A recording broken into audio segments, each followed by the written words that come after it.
Olá crente, olá gente, olá povo, olá cristão, sejam todos bem-vindos ao nosso canal hashtag Deus no Controle. Isso mesmo, Deus está no controle da tua vida e da minha vida. O que seria de nós se Deus não tivesse no nosso controle, irmão? Teria totalmente um grande desastre, né? Concorda comigo? Então, amado, se você não é inscrito no nosso canal, se inscreva no nosso canal, deixa teu like, faça teu comentário, né, irmão? Seja um missionário digital, isso mesmo, compartilhando esta obra que é obra de Deus. Meu nome é Pastor João Carlos, estamos aqui para servir ao Senhor e falarmos da palavra de Deus. Depois da chamada do nosso canal, amado, depois da chamada do nosso canal, nós vamos falar, sabe de quê hoje? Hoje nós vamos falar qual o significado da parábola dos talentos, hein? Então vamos para a chamada e voltamos com este assunto de hoje. Qual o significado da parábola dos talentos? Palavra de Deus. Ilustrações bíblicas. Resposta cristã com o pastor João Carlos. Estudos bíblicos. Papo de cristão. Hashtag Deus no Controle.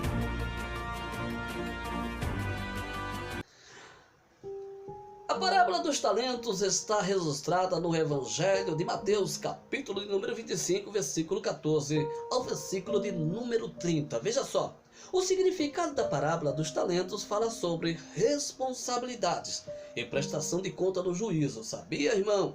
Então, algumas confundem essa parábola com a parábola das 10 minas, registrada no livro de Lucas, capítulo 19, versículo 12 ao versículo de número 27. Mas as duas parábolas não são idênticas e foram pronunciadas por Jesus em ocasiões diferentes do seu ministério. Amém?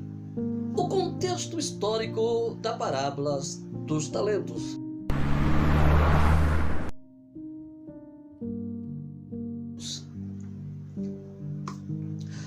A parábola dos talentos, irmão, ela está localizada na narrativa bíblica logo após a parábola das 10 virgens. Ela pertence a uma série de exortações de Jesus em relação à sua segunda vinda. Esse discurso que Jesus fez, ficou conhecido como o sermão escatológico. Se os irmãos ouvirem algum barulho aí, releva, viu, irmão? No âmbito religioso, irmão, a escatologia é considerada uma doutrina que estuda todas as coisas, que acontecerão antes e depois do juízo final. Ou seja, o fim da espécie humana no planeta Terra. O sermão começa a ser registrado no capítulo 24 do Evangelho de São Mateus e, naturalmente, continua por todo o capítulo seguinte. Parte final do sermão, ela enfoca especialmente a questão da necessidade da vigilância e da realidade do juízo vindouro.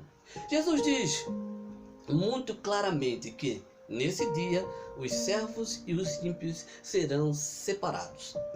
A parábola dos talentos, irmão, foi contada por Jesus na semana em que ele foi traído.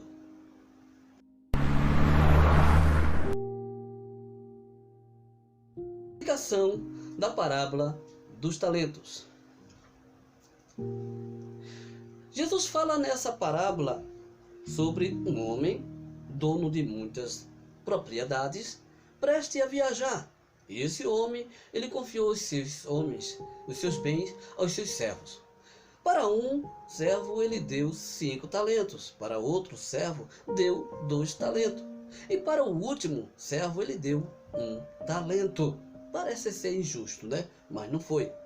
Esse talento, irmão, confiado aos servos, era uma unidade monetária em uso na época.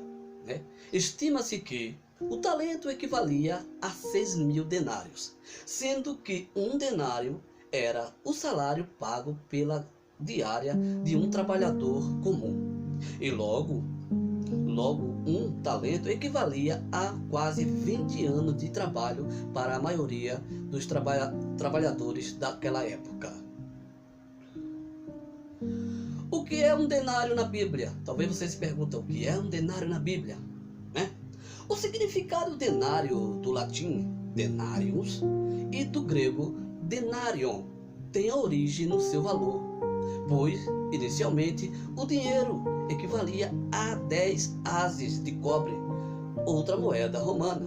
Daí vem o nome denário, que significa algo como 10 por vez, ou que contém 10. Mais tarde, amados e queridos irmãos, o denário passou a equivaler a 16 ases de cobre, isso devido a uma mudança no valor do próprio ases.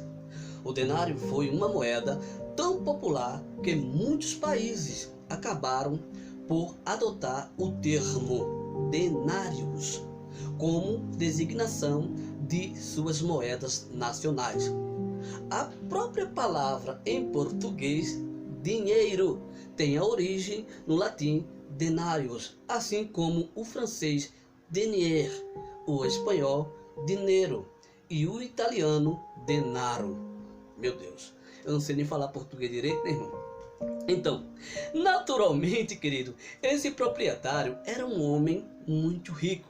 E em sua ausência, ele esperava que o seu dinheiro não ficasse parado, estacionado, quando ele confiou tais quantias aos seus servos. Obviamente, irmão, ele esperava por um grande rendimento, né?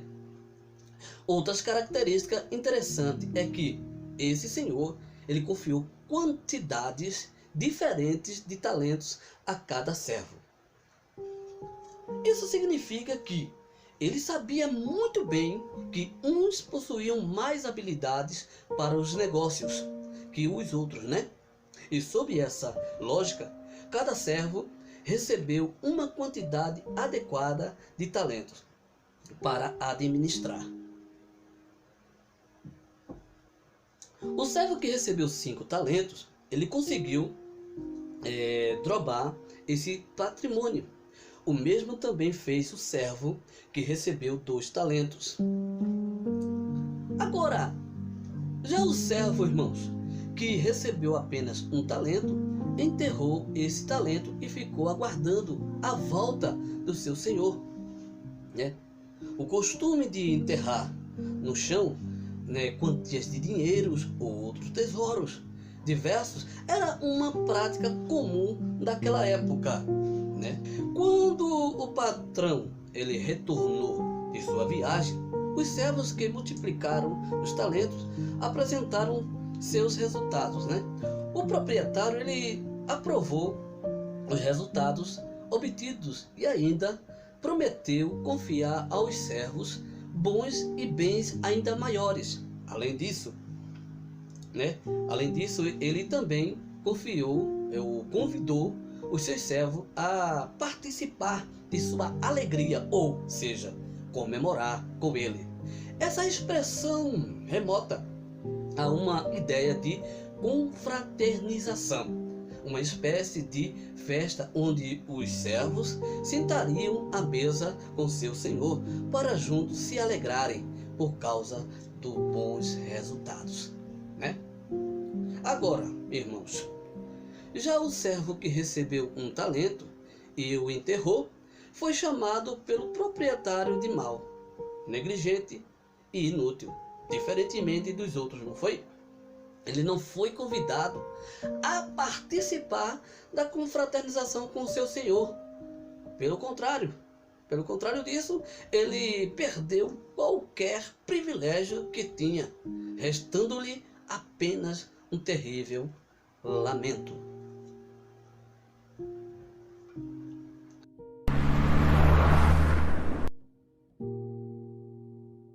O significado da parábola dos talentos. Ao longo dos anos, diferentes, irmãos, interpretações surgiram sobre a parábola dos talentos. 2 interpretações se destacam das demais, como as principais, né? Uma defende que esta parábola se refere ao povo judeu. Já a outra sugere que o ensino desta parábola abrange a totalidade dos cristãos, incluindo os cristãos verdadeiros e os nominais. Claro que esta parábola, irmão, foi dirigida primeiramente, claro que nós sabemos disso, vocês também, aos seus discípulos, os discípulos de Jesus. E provavelmente eles conseguiram estabelecer paralelos, claros entre o significado da parábola e as características históricas do ambiente em que viviam. Porém, obviamente, o significado da parábola dos talentos. Deus no controle.